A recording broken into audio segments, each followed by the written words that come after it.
ఎలా ఉన్నావమ్మా? మీ ఆయన బాగున్నారా? ఏంటి నాన్న సడన్ గా లెటర్ కూడా రాయకుండా? నాకు సెక్రటరియట్ లో కొంచెం పని ఉంది, నిన్ను చూడాలని మీ అమ్మ ప్రాణం తీసేస్తుంది, అందుకు తీసుకొచ్చేసాను. రండి రండి నాన్న, మీరు కూర్చోండి, నేను వెళ్ళాను తెలుసుకో. వెళ్ళమ్మా.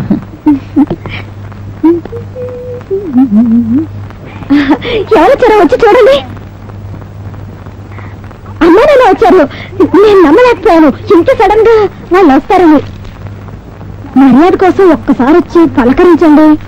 అదే వచ్చారు కదా, పలకరించడం తప్పుతుందా? కాఫీ కలిపి ఆఫీస్కి వెళ్ళమని పలకరిస్తాను. ఆఫీస్కి వెళ్తున్నారా? ఈ ఒక్కరోజు సెలవు పెట్టండి, నాన్న సెక్రటేరియట్ వెళ్ళాలన్నారు. నాకు ఇంకేం పర్లేదు అనుకున్నావా? పిల్లనిచ్చేవని సాగుతో పెట్టి బిడ్డతో దిగిపోతారు, తర్వాత అది ఇదని ప్రాణం తీస్తారు. అరవకండి, వాళ్ళు వింటారు. అప్పుడైనా అర్థం చేసుకుంటారని చూద్దాం.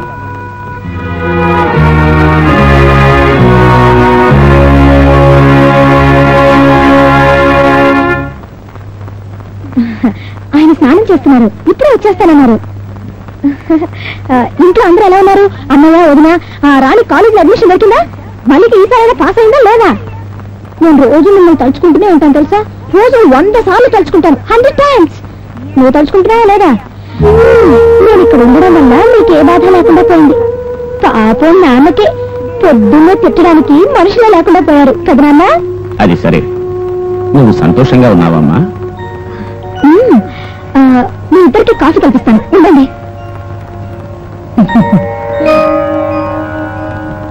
నే కలుపుతానుండమ్మా.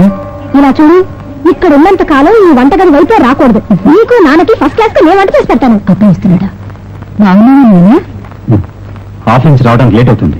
టిఫిన్ తిందా? వద్దు, వచ్చిన వాళ్ళకి పెట్టు. అందరికీ ఉంది. నాకు వద్దని చెప్పాను కదా.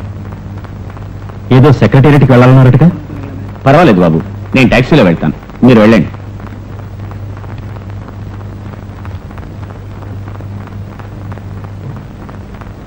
ఆయనకు ఉదయం నిద్ర లేచిన దగ్గర నుంచి తలనొప్పి, అందుకే కొంచెం కోపంగా ఉన్నారు.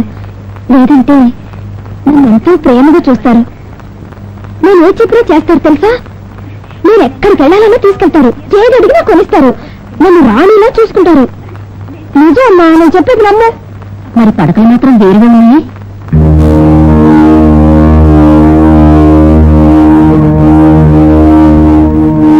భర్త భార్య మీద చిటపట్లాడడం చిన్న విషయమే, అది అన్నిళ్ళలో జరిగేది. కానీ పడకలు వేరుగా ఉండడం చిన్న విషయం కాదు. నేను మనస్పర్ధలు దేనికో నాకు తెలీదు. ఏది ఏదో కూడా ఆడవే సత్తుపోవాలమ్మా.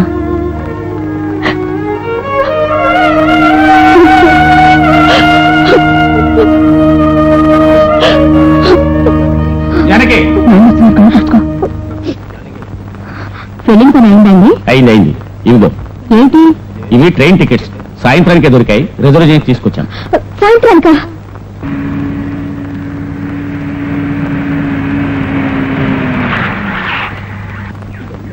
ఇది లోపల పెట్టమ్మా.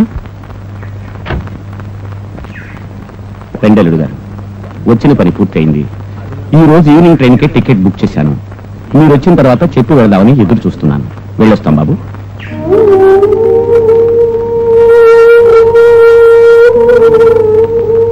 బాబు, పెళ్లిలో నేనేమైనా లోపం చేసి ఉన్నట్టయితే నన్ను క్షమించండి. ఆ రుణం కొంచెం కొంచెంగా నేను తీర్చుకుంటాను.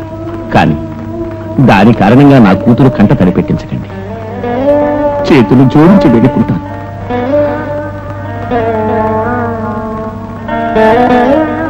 వెళ్ళొస్తానమ్మా, జాగ్రత్తగా.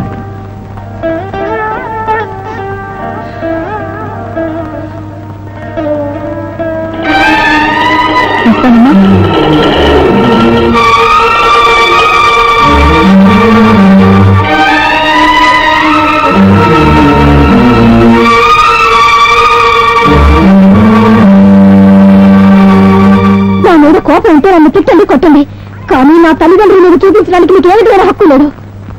ఆయనకు హార్ట్ పేషెంట్ తెలుసా? మనసులో మర్యాద లేకపోయినా కనీసం వయసుకైనా మర్యాద వచ్చుగా. మీ అమ్మ నాన్న దగ్గర ప్రేమగా మర్యాదగా ఉందామని నాకు ఉంది. అలా ప్రవర్తించుంటే ఈ సంవత్సరం అయిన తర్వాత నువ్వు అక్కడికి వెళ్ళాక విడాకులకి కేవలం నువ్వు మాత్రమే కారణమని వాళ్ళు అనుకోవచ్చు కదా. ఇప్పుడు వాళ్ళకి ఎలాగో నన్ను సదభిప్రాయం లేదు. నువ్వు అక్కడికి వెళ్ళిన తర్వాత నాలాంటి వ్యక్తితో నువ్వు జీవించే కంటే తమ కూతురు తమ దగ్గరే ఉంటే మంచిదని చేరతీస్తాను.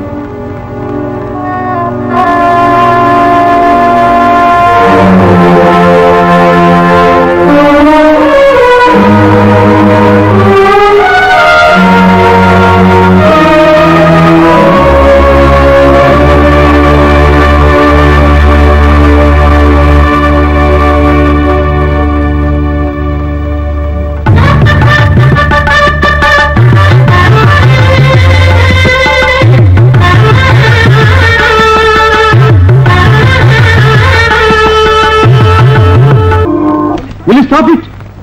నాకు చాలా పనుందని చెప్తున్నాను కదా, మరేం చెప్తే నీకు అర్థం కాదు. నేను ఊపిరి పడుతున్నాను.